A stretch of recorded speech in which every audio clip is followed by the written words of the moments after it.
Assalamualaikum warahmatullahi wabarakatuh.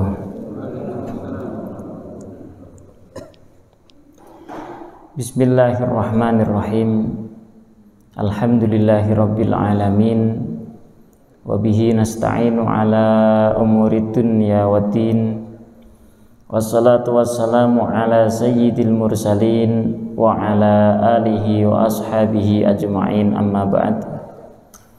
Allahumma la ilma lana illa ma 'allamtana innaka antal alimul hakim.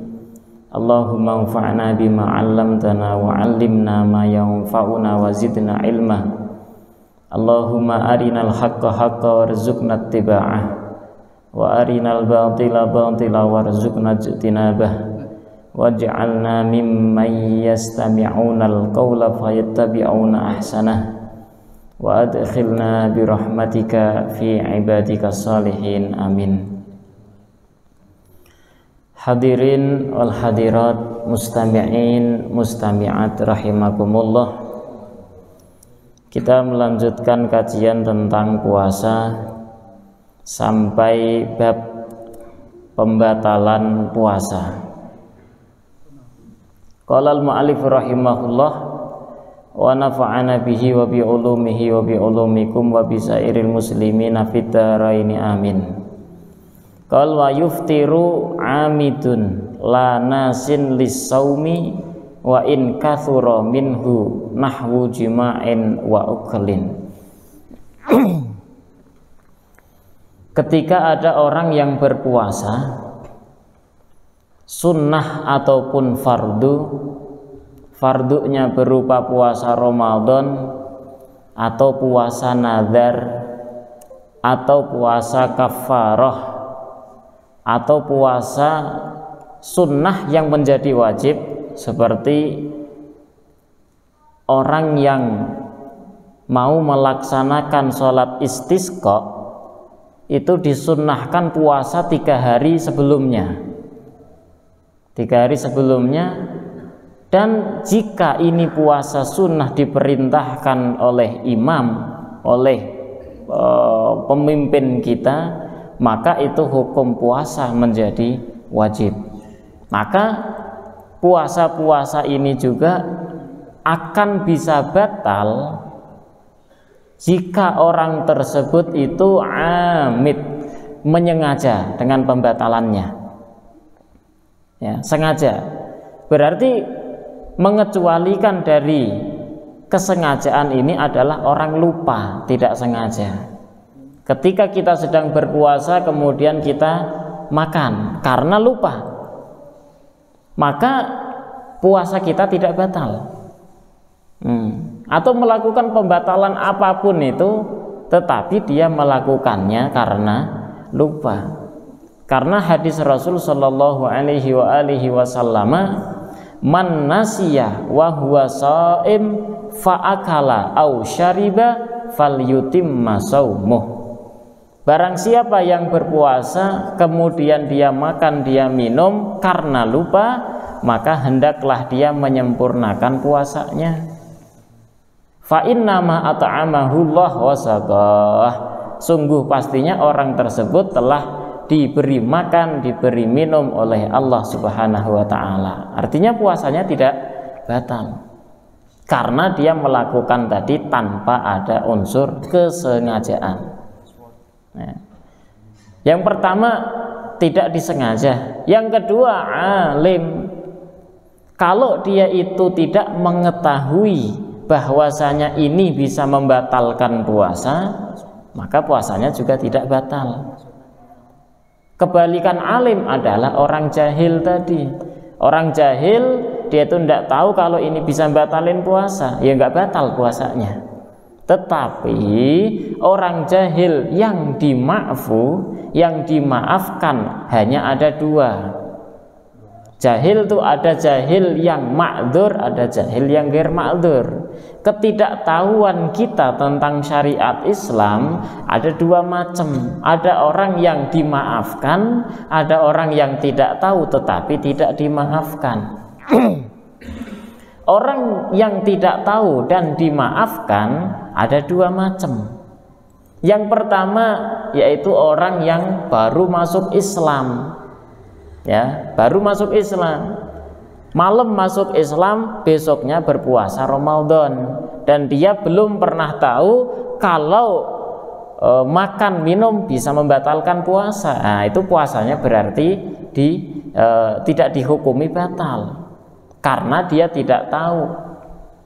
Yang kedua, dia itu hidup jauh dari ulama, tinggalnya itu di atas gunung, dia nggak pernah ada ulama di sana, atau jarang sekali ada ulama di sana, jauh dengan ulama. Nah, orang yang seperti ini dengan ketidaktahuannya itu akan dimaafkan, tidak dihukumi batal puasanya karena tidak tahu. Beda halnya dengan selain dua ini tadi. Kita orang Islam sudah lama, terus kemudian dekat dengan ulama. Di sekitar kita banyak sekali orang alim, orang pandai, tidak tahu kalau makan batalin puasa, ya puasanya tetap batal. Karena jahilnya kita ghair ma'dzur, tidak dimaafkan. Dan yang ketiga harus mukhtar. Mukhtar itu orang tidak dipaksa. Kita makan minum tidak ada yang memaksa kita.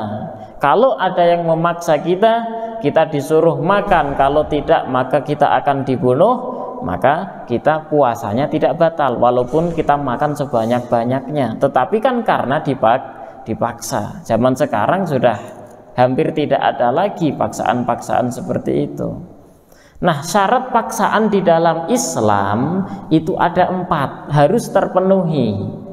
Kalau 4 ini tidak terpenuhi, orang tidak dikatakan dipaksa. Apa itu? Yang pertama, orang yang memaksa harus memberikan ancaman yang membahayakan. Ya, orang yang memaksa harus memberikan ancaman yang membahayakan. Kalau dia itu memberi ancaman yang biasa saja, makan enggak? Kalau enggak makan saya cubit kamu. Nah, ini cubit tidak membahayakan, maka itu bukan paksaan. Satu, ancaman harus membahayakan. Yang kedua, orang yang mengancam bisa melaksanakan apa yang ia ancamkan. Benar-benar bisa. Kalau yang mengancam anak kecil ngomong ke kita, batalin puasa, kalau tidak batalin saya akan bunuh kamu. Dia siapa? Anak kecil kok. Nah, dia itu tidak bisa melaksanakan apa yang ia ancamkan. Nah, jadi syaratnya yang kedua harus bisa melaksanakan apa yang ia ancamkan. Dan yang ketiga, orang yang dipaksa dia tidak bisa mengelak atau lari minta tolong. Kita orang yang dipaksa, kita nggak bisa lari, nggak bisa mengelak, nggak bisa minta tolong ke sana kemari. Nah, itu baru dikatakan paksaan. Tapi kalau kita masih bisa minta tolong, maka tidak dikatakan paksaan. Dan yang keempat, orang yang dipaksa tidak ada niatan untuk melakukan apa yang dipaksakan. Contoh, kita dipaksa untuk membatalkan puasa, disuruh makan, malah seneng saya suruh makan. Nah, ini berarti ada niatan untuk melakukannya. Nah, kalau tidak ada niatan sama sekali, maka itu namanya paksaan. Jadi 4 harus terpenuhi. Kalau ini 4 tidak terpenuhi, dikatakan tidak dipaksa. Naam. Kemudian, jadi tadi batal puasanya jika orang tersebut melakukan pembatalan secara sengaja. Kemudian yang kedua, dia itu melakukan karena tahu hukumnya, alim tahu hukumnya bahwasanya ini bisa batalin puasa. Dan yang ketiga, tidak ada unsur paksaan, maka nanti batal puasanya. Sekarang disebutkan satu persatu. Yang bisa batalin puasa disebabkan jima bersetubuh di siang bulan Ramadan. Dikatakan siang itu mulai munculnya fajar sampai terbenam matahari, itu namanya siang dalam bahasa fikih. Bahasa kita kan, kalau siang berarti dari jam 10 sampai jam 3 itu siang. Enggak, istilah fikih itu yang dikatakan siang adalah mulai dari munculnya fajar sampai terbenam matahari. Nah, waktu puasa ini namanya waktu siang. Kalau malam itu mulai dari terbenamnya matahari sampai munculnya fajar. Itu namanya malam. Makanya ada istilah tabyitun niyah fil laili. Kita menginapkan niat di malam hari. Ketika kita puasa Ramadan, puasa wajib, hukumnya wajib kita berniat puasa di malam hari. Nah, malam hari itu mulai kapan? Mulai terbenamnya matahari sampai munculnya fajar. Setelah kita berbuka terus kita niat puasa, sah tidak? Sah. Sebelum berbuka, udah masuk waktu maghrib, kita belum berbuka tapi sudah niat nawaitu shoma ghadin. Sah atau tidak? Sah. Ya, jadi yang penting kita niat di malam hari. Kembali lagi, orang yang melakukan jima atau bersetubuh di siang hari, maka puasanya bisa batal dengan syarat 3 tadi ya. Dia itu mengetahui kalau itu batal dan dia itu sengaja, kemudian yang ketiga dia tidak dipaksa, batal puasanya. Wa illam yanzil, walaupun tidak sampai keluar air mani, bimujarad dengan hanya hasyafah masuk ke dalam farji, maka itu sudah bisa membatalkan puasa. Satu. Yang kedua, bisa membatalkan puasa adalah istimna. Istimna itu apa? Istimna itu adalah sengaja mengeluarkan air mani di siang hari juga, maka itu bisa membatalkan puasa. Walau biyadi halilih, bahkan dia itu dengan sengaja mengeluarkan, yang ngeluarin adalah istrinya sendiri, maka tetap batal puasanya. Sengaja ya, sengaja mengeluarkan air mani, maka itu bisa membatalkan puasa. Nah, mengeluarkan air mani di sini itu ada qaidnya. Ternyata tidak semua orang yang mengeluarkan air mani di siang bulan Ramadan itu batalin puasa. Ada yang tidak batalkan. Apa itu? Ketika satu orang tidur kemudian ihtilam, mimpi basah istilah kita, tidur keluar air mani, maka nggak batal puasanya. Yang kedua, dia itu keluar air maninya gara-gara mikir, khoyal atau membayangkan tanpa menyentuh, tanpa apa ya, bayangin keluar air mani, maka tidak batal puasanya. Atau keluar air mani yang ketiga dia dengan cara melihat saja, nah, tidak, tanpa ada sentuhan, tanpa ada apa-apa, keluar air mani, tidak batal puasanya. Atau dia itu jatuh dari lantai 3, kemudian tulang ini punggungnya pecah, keluar air mani dari sana, maka nggak batal. 3 ini orang keluar air mani di siang bulan Ramadan itu puasanya tidak batal. Selain ini maka bisa membatalkan. Ada satu lagi, orang sebab kublah, mencium atau memeluk, itu tidak batal jika dia menciumnya tadi ada hail ini penutup, tidak langsung kulit dengan kulit. Mencium istrinya, kerudungnya umpamanya, ini ada penutupnya, ada kainnya, memeluk istrinya karena ada kainnya, terus keluar air mani, nggak batal puasanya. Tapi kalau langsung kulit dengan kulit, mencium pipi, kulit langsung kulit nih, maka keluar air mani, batal puasanya. Memeluk istri, kulit ketemu kulit, maka batal juga puasanya. Nah, itu perlu kita untuk ketahui, karena sebagian orang ada yang mempunyai kepahaman setiap keluar air mani di siang bulan Ramadan batal puasanya. Nah, ini tafsilannya, perinciannya seperti itu tadi. Bisa dipaham ya? Jadi selama dia itu ada penutupnya, tidak langsung kulit ketemu kulit, itu tidak membatalkan puasa. Atau tanpa sentuhan apapun juga tidak membatalkan puasa. La biqublatin wa dhammin limra'atin bihailin, tidak membatalkan puasa orang yang keluar air mani disebabkan ciuman atau disebabkan pelukan tetapi ada hail, ada penghalang. Penghalang ya kain ini walaupun tipis, si kainnya itu walaupun tipis, maka tidak membatalkan puasa. Wa in takarrarata, walaupun berulang-ulang, ya, walaupun berulang-ulang, maka puasanya tidak batal. Tapi ingat, di dalam puasa ini pembatalan ada dua macam. Ada yang namanya muhbitat, ada yang namanya mubtilat.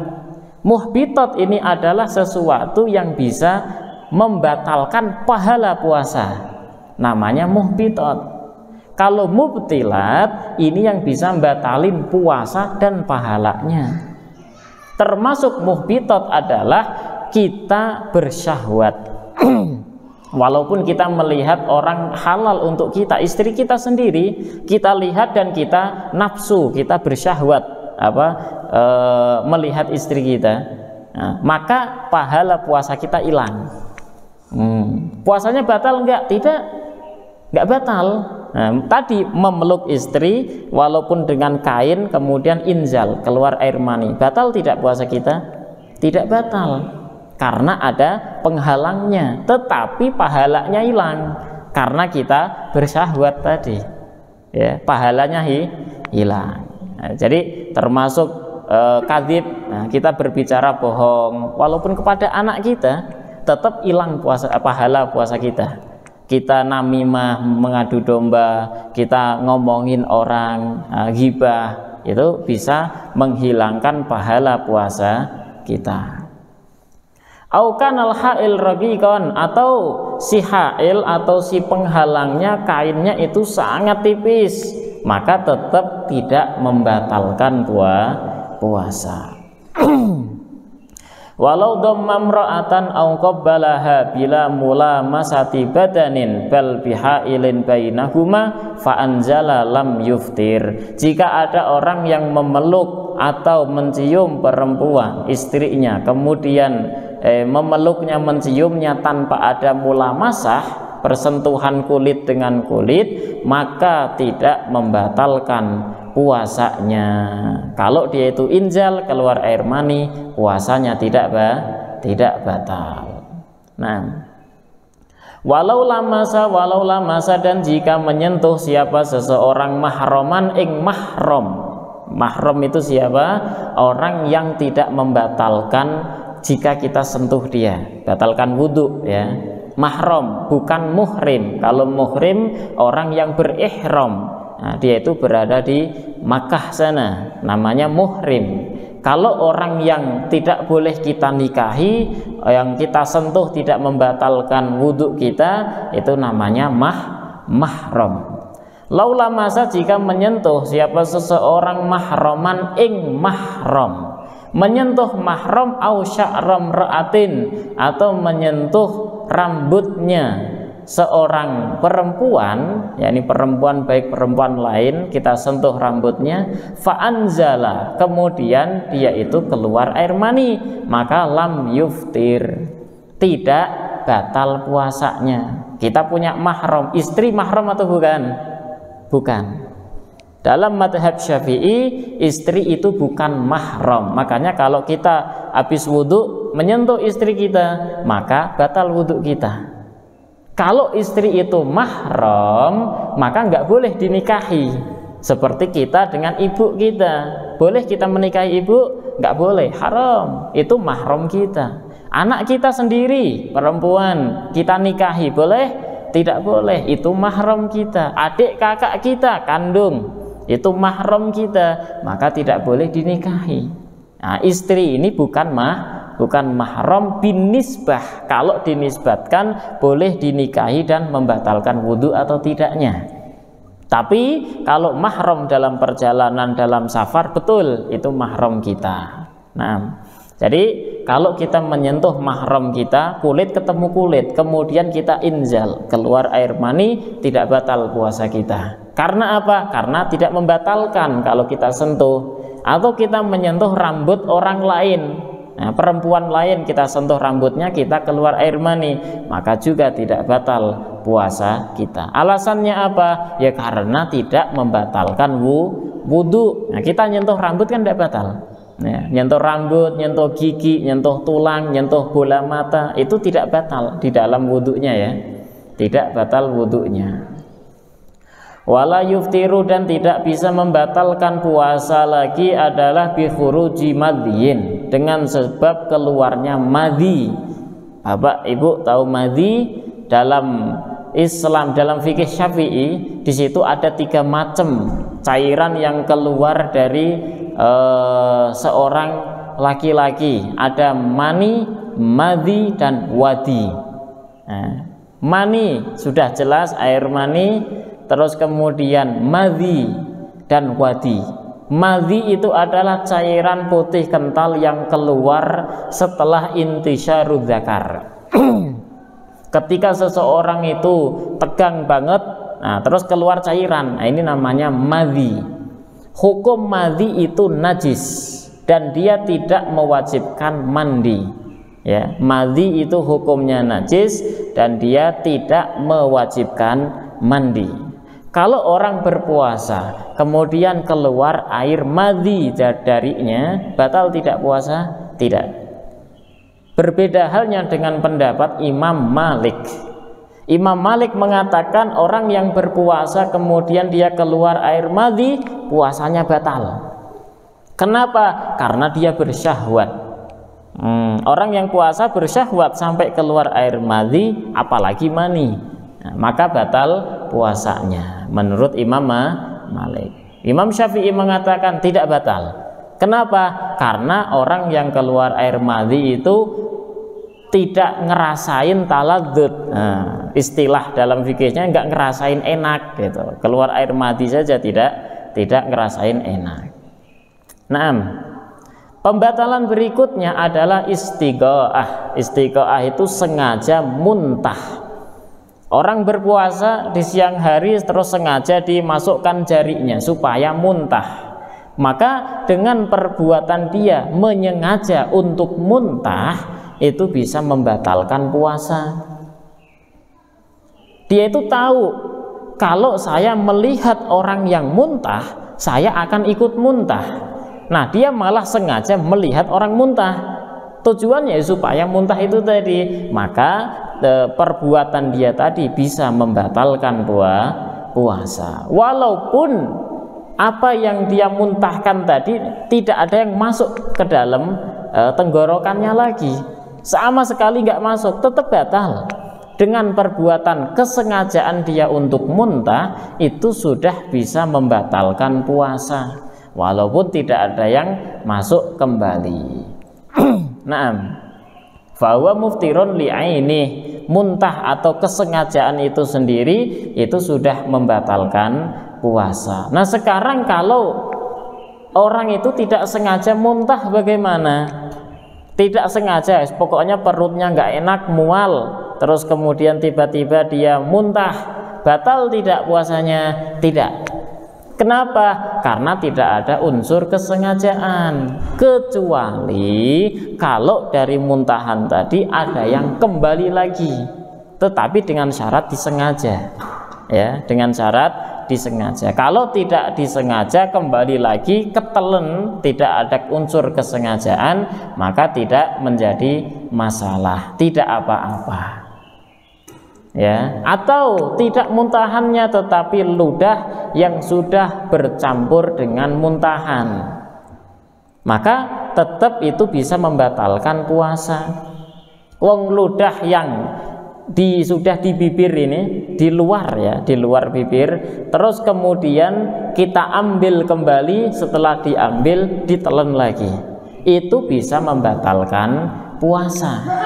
Kan banyak orang yang berpuasa bibirnya kering kemudian dibasahi dengan lidahnya. Nah, ini bibir yang asalnya sudah basah dengan ludah dibasahin lagi dan basahannya terkena sini.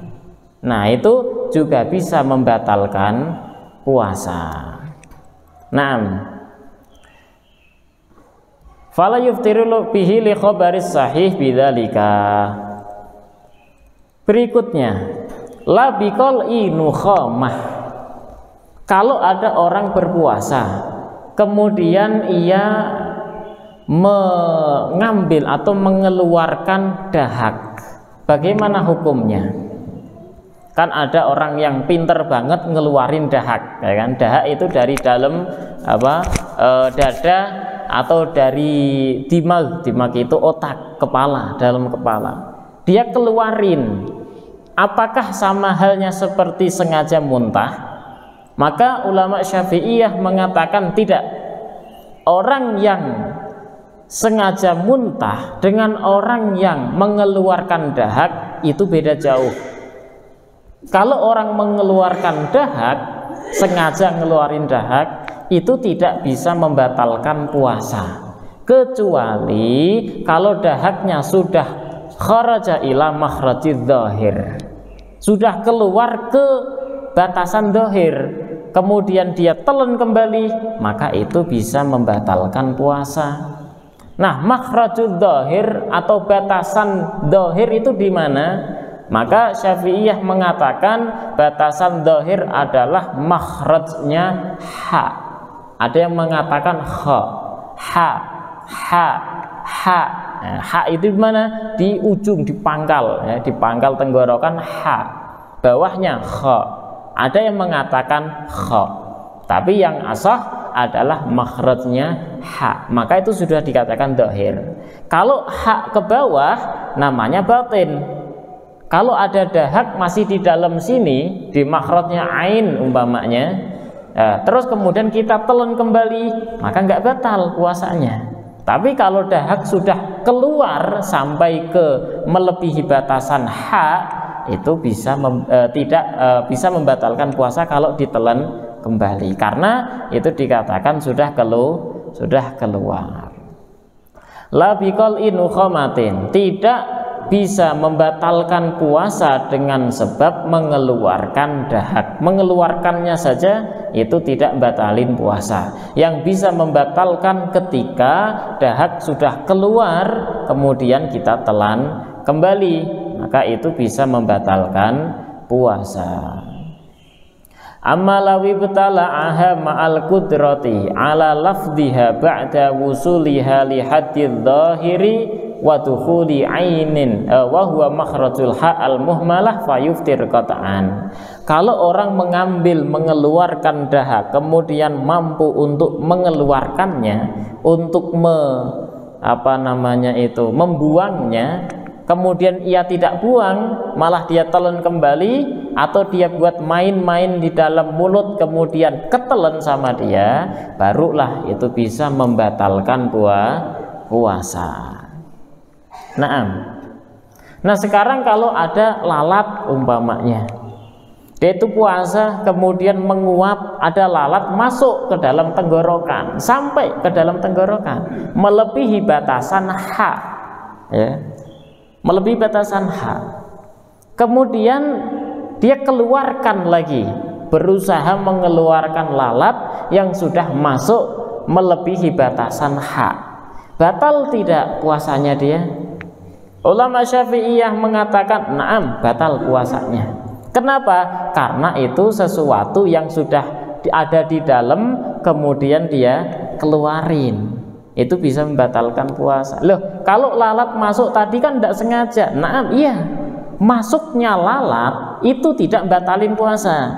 Kita nguap tidak ditutup, kemudian lalat masuk sampai melebihi batasan hak, batal nggak puasanya? Tidak. Dengan masuknya tadi tidak batal. Yang bisa membatalkan karena sebab kita mengeluarkan lalat tadi. Karena dia sudah di dalam terus kita keluarin lagi, maka itu sama kiasannya dengan sengaja muntah. Nah, wa yuftiru bidukhuli ainin. Berikutnya, bisa membatalkan puasa lagi itu sebab masuknya sesuatu. Ain itu sesuatu, ya, atau zat atau partikel. Jadi ini partikel, tapi kalau hanya rasa atau angin saja itu tidak batalin puasa.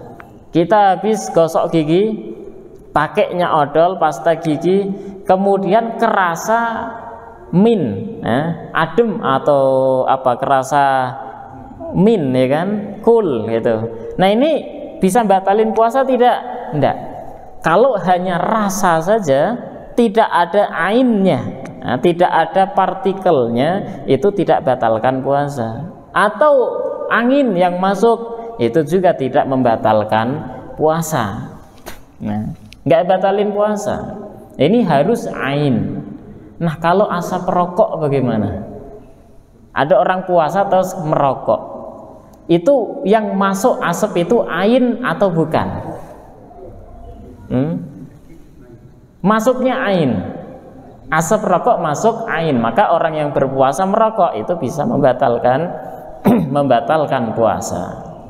Nah, ini masuknya ain ke dalam tubuh kita melalui lubang 9. Kita punya lubang 9. Madzhab Syafi'i mengecualikan mata.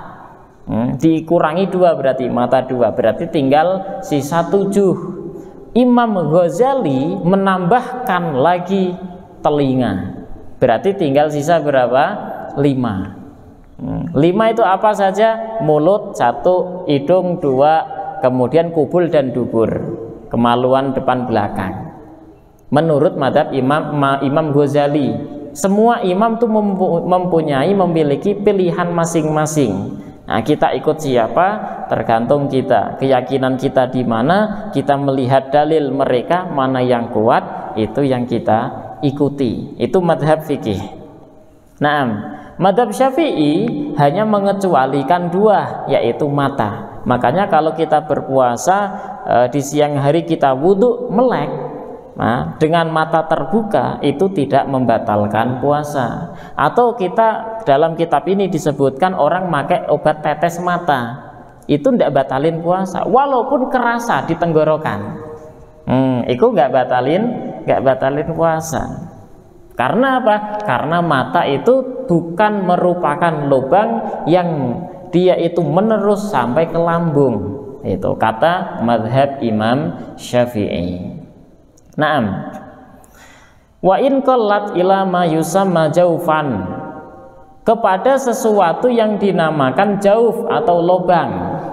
Yang definisi lubang atau jauf itu adalah ma yuhilul ghidha wad dawa, sesuatu yang bisa ditempati makanan atau obat-obatan seperti lambung.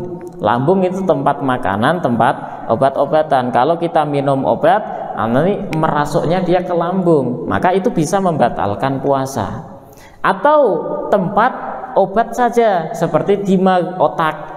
Kalau kita minum obat atau disuntik atau apa, itu merasuknya ke otak, merangsang otak untuk segera pulih dan lain sebagainya, maka itu nanti bisa membatalkan puasa. Nah, kalau orang suntik bagaimana hukumnya? Dia itu puasa Ramadan atau puasa sunnah atau puasa apa saja, kemudian dia melakukan suntik, maka hukumnya kalau darurat boleh, tidak masalah, ya. Darurat seperti zaman sekarang divaksin umpamanya, suntik vaksin, darurat kan, darurat, maka boleh. Satu, terus puasanya batal atau tidak? Ini yang jadi pertanyaan, puasanya batal atau tidak? Oke, benar, boleh. Maka ulama madhab Syafi'i ada 3 pendapat. Pendapat yang pertama, tidak batal secara mutlak, nggak batal. Kenapa? Karena dia itu tadi obatnya yang disuntikkan itu masuk tidak melalui lubang yang disebutkan, yaitu lubang 7. Ya, nggak masuk ke lubang 7, dia itu dari tidak dari lubang asli, itu maksudnya. Mengatakan nggak batal. Yang kedua, batal secara mutlak. Kenapa? Karena masuknya sesuatu ke dalam tubuh, itu bisa batalin puasa. Pendapat yang ketiga, ini pendapat yang ashah, yang paling sahih. Apa itu? Ada pentafsilan. Kalau yang disuntikkan itu adalah sesuatu yang membuat orang kenyang atau ghidaiyah bahasa kitabnya, yang disuntikkan atau obatnya itu mengandung sesuatu yang membuat seseorang itu kuat, nggak makan seharian pun kuat, maka batal puasanya. Ya, oh enggak, yang membuat orang itu kuat, obatnya obat mengenyangkan, membuat orang itu fit kembali, maka ada dua pentafsilan. Nah, dia itu nanti disuntikkan di mana? Disuntikkannya di pembuluh atau disuntikkan di otot. Kalau disuntikkan di pembuluh maka bisa membatalkan puasa. Kalau disuntikkannya di otot kecil maka tidak membatalkan puasa. Oke, fil uruk al mujawwafah atau pembuluh darah. Naam. Saya ulang kembali. Tafsilannya yang ketiga dan ini yang ashah. Kita nanti mau pilih kaul pertama, kedua atau ketiga, terserah kita. Condongnya hati kita kemana, maka silakan dipilih. Ya. Yang ketiga dan kaul yang paling ashah ini kita melihat obatnya. Obatnya itu mengenyangkan atau tidak. Itu. Kalau obatnya itu mengenyangkan, maksud mengenyangkan ini membuat orang itu fit. Umpama seharian dia tidak makan, tidak minum, itu badannya tetap kuat. Kalau dia obatnya mengenyangkan, maka langsung batal secara mutlak. Langsung batal secara mutlak. Terus kemudian jika tidak mengenyangkan, tidak mughadhiyah, maka ada pentafsilan lagi. Disuntikkannya di pembuluh darah atau di otot. Kalau disuntikkan di pembuluh darah maka batal puasanya. Kalau disuntikkan di otot maka tidak batal puasanya. Nah sekarang ini hukum fikih kita kembali kepada ahlinya, yaitu para dokter, orang yang sering menyuntik, ya kan? Kita tanya, kalau suntik vaksin itu di mana toh? Dimasukkannya apakah suntik vaksin satu obatnya itu mengenyangkan atau tidak?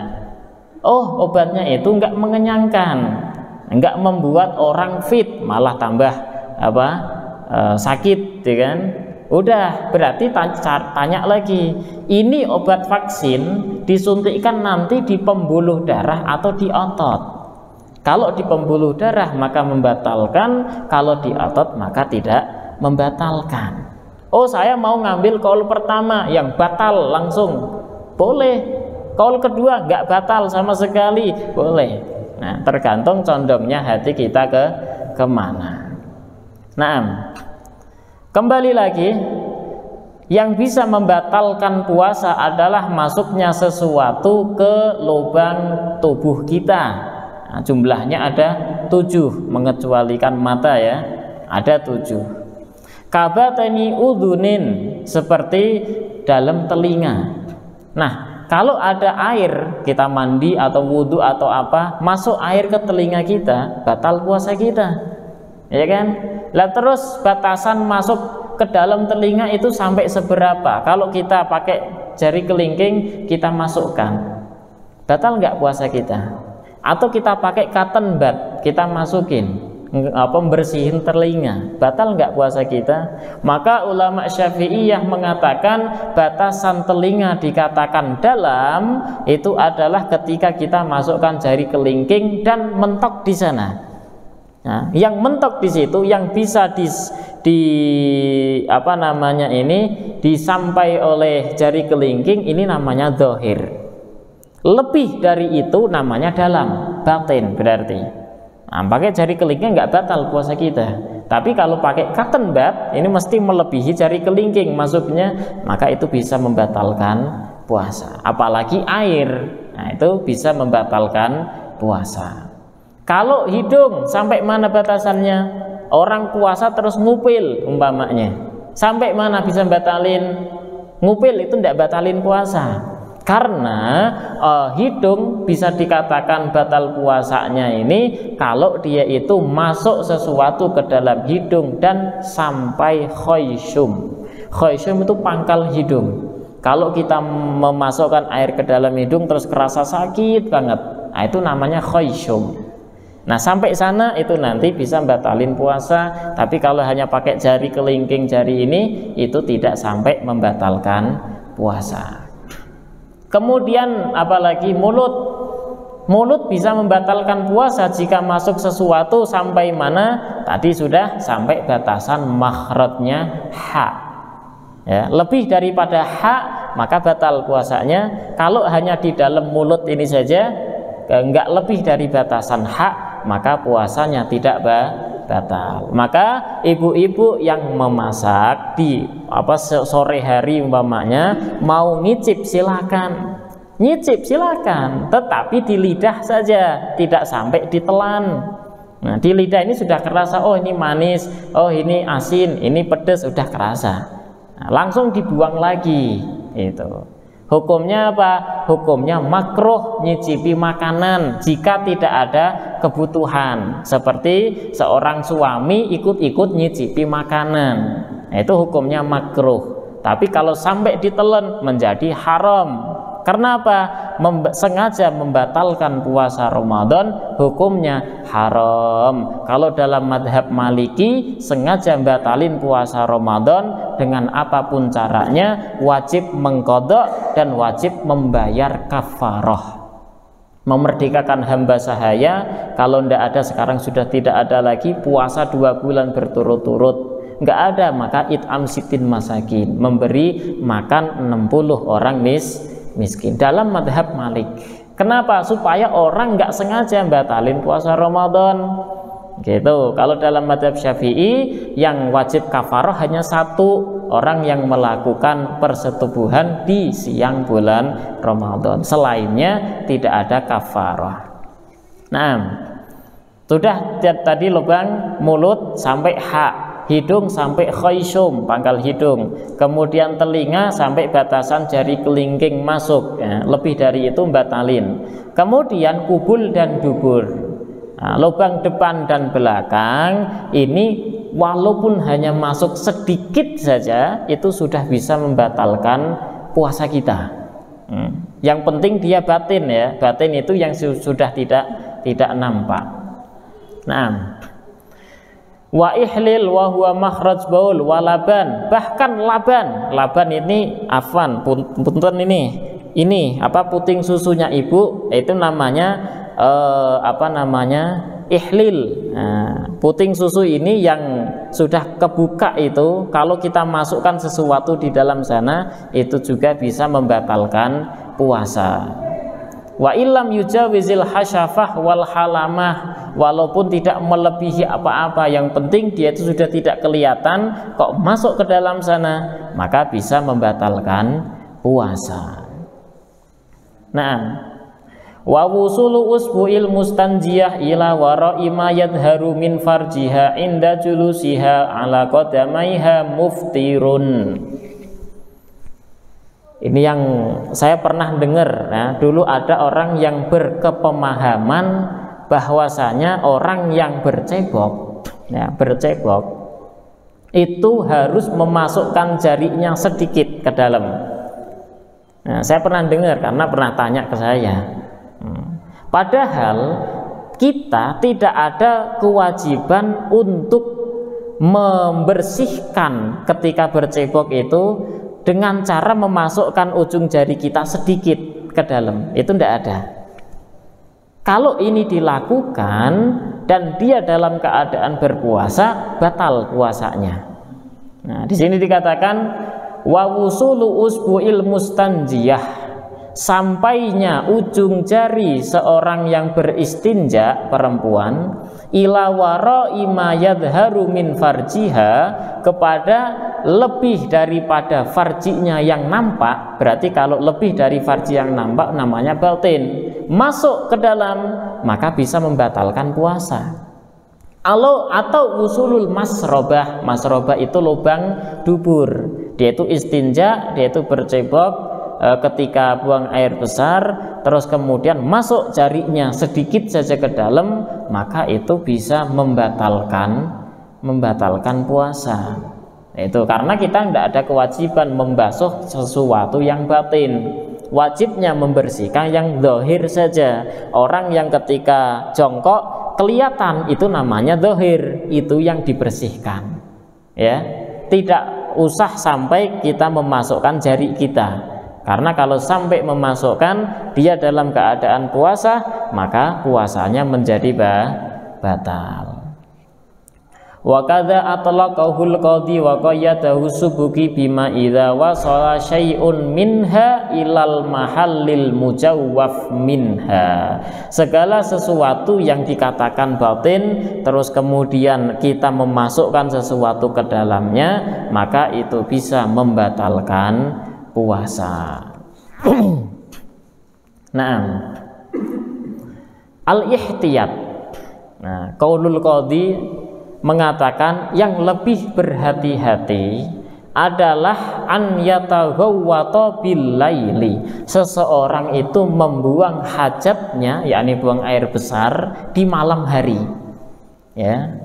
Yang lebih berhati-hati seseorang membuang air besar di malam hari. Maksud daripada berhati-hati di sini itu adalah anna iqa'ahu fihi khairun minhu finnahar. Ketika orang buang air besar di malam hari itu lebih bagus, lebih baik daripada buang air besar di siang hari.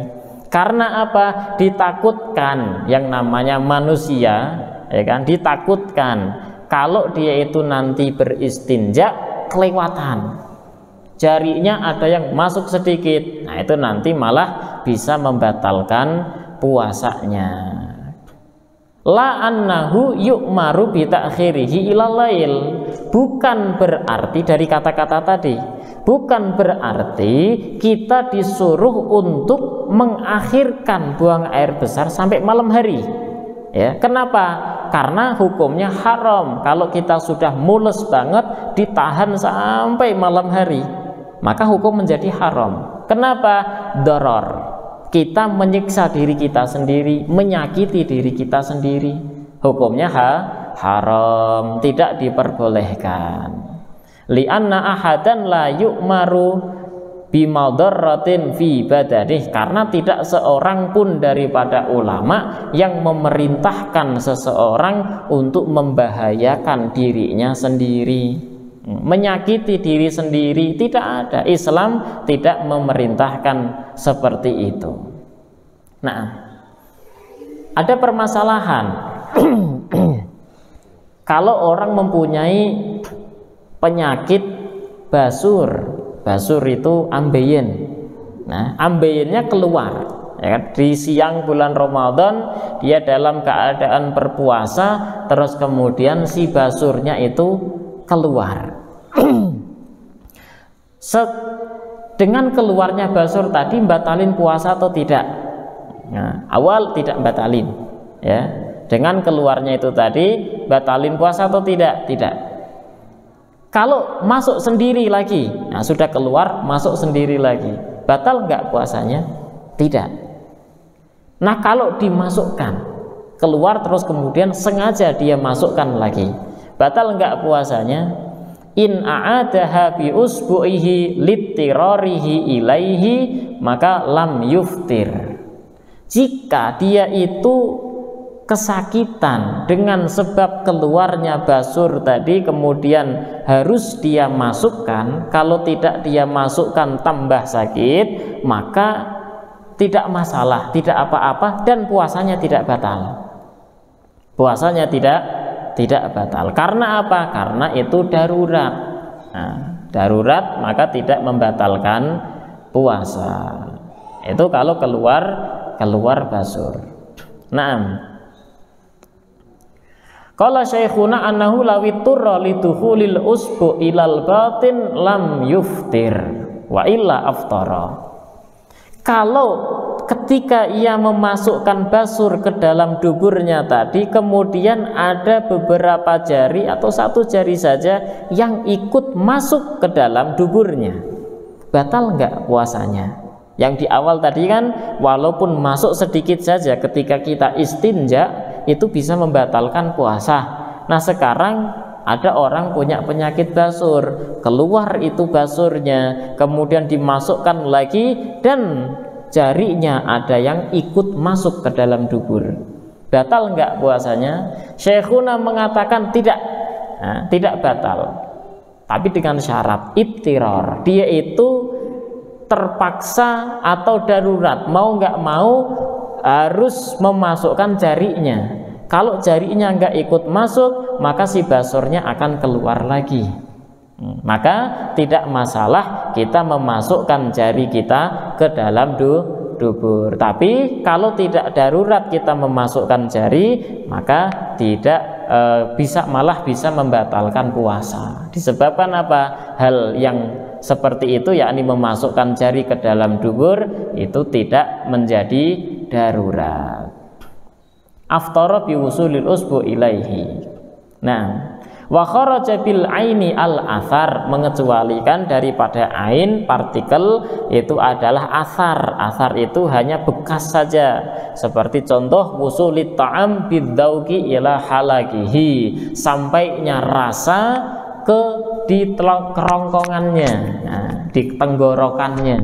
Kita pakai balsem terus kerasa di sini pahit dan lain sebagainya, maka tidak menjadi masalah. Kita pakai obat tetes mata, kerasa pahit di tenggorokan kita, itu juga tidak apa-apa. Nah, walau dhanna anna aklahu nasiyan muftirun fa'akala jahilan biwujubil imsaki aftara.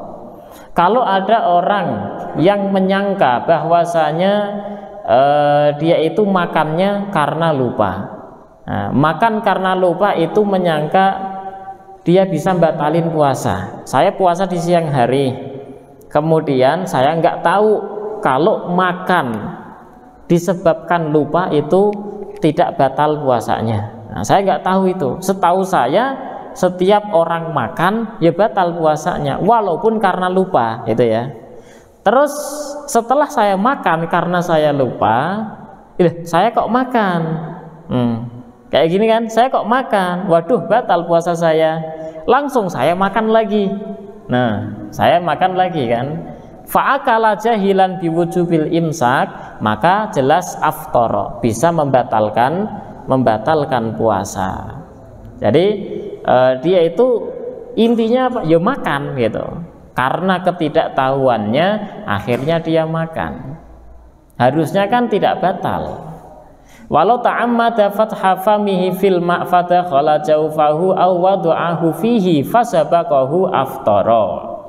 Kalau ada orang yang sengaja dia itu nyelam di air, membuka mulutnya, sengaja buka mulutnya di dalam kolam renang, terus kemudian masuk air tanpa dia sengaja, ya, dia buka gitu saja, langsung masuk ketelan air, atau dia main-main, ya, main-main berkumur buat mainan, akhirnya ketelan sama dia air, batal nggak puasanya? Batal.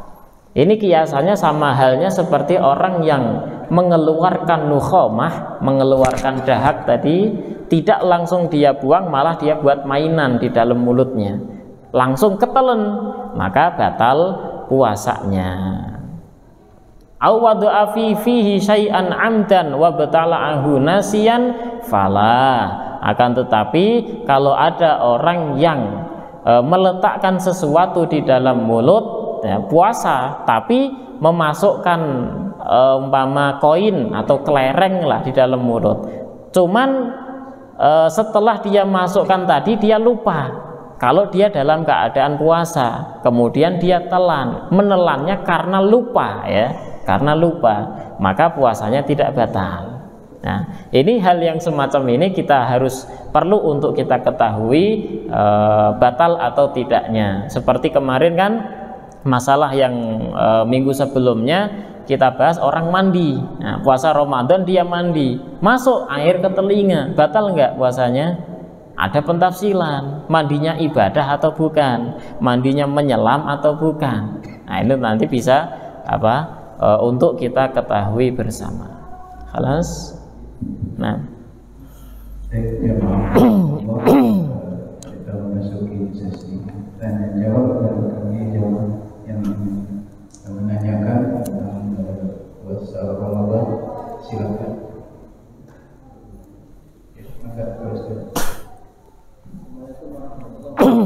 Waalaikumsalam warahmatullahi wabarakatuh.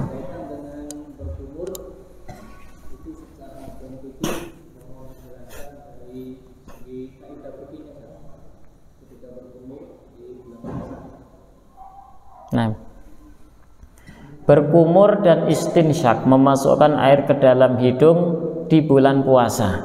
Dia dalam keadaan puasa, apakah tetap disunahkan? Naam.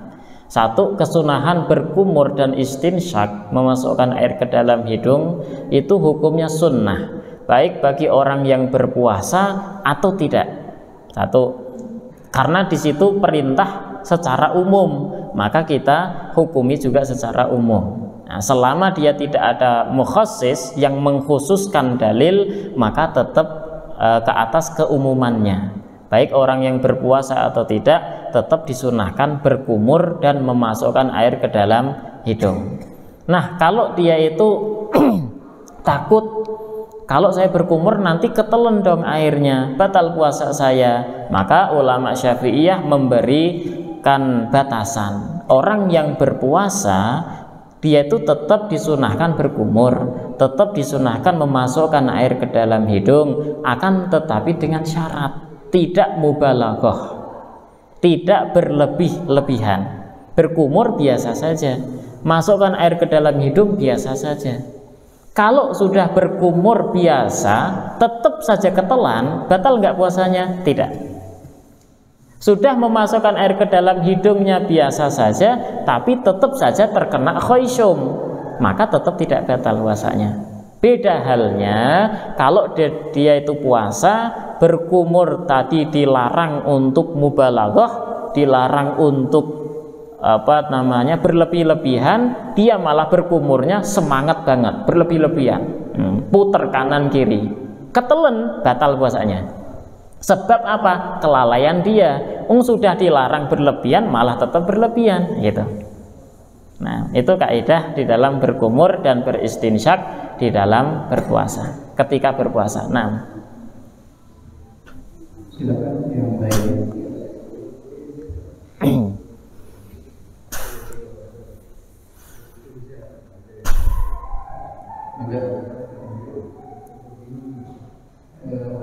Kalau tidak ada, baik Ustaz. nah, Saya mau menanya, kalau batal puasa secara zahir, secara fikihnya yang tadi sudah disampaikan harus harus diganti di hari yang lain. Kemudian yang membatalkan pahala itu gimana? nah, ya. Tadi saya katakan pembatalan puasa ada dua macam, ada muhbitat, pembatalan pahala saja, dan ada yang kedua mubtilat, membatalkan puasanya plus pahalanya. Kalau yang batal puasanya, maka harus diqadha di hari lain selain Ramadan, nanti diqadha, wajib itu. Kemudian kalau muhbitat bagaimana? Orang berpuasa tapi dia ngomongin orang lain, hilang semua pahalanya toh. Lah terus wajib mengqadha enggak? Tidak. Karena puasanya tidak batal itu. Cuman dia tadi puasanya sah, tetapi laisa lahu illal ju' wal atash. Nah, dia itu enggak dapat apa-apa kecuali lapar dahaga saja. Pahalanya enggak ada sama sekali. Enggak wajib mengqadha karena tidak batal puasanya. Nah,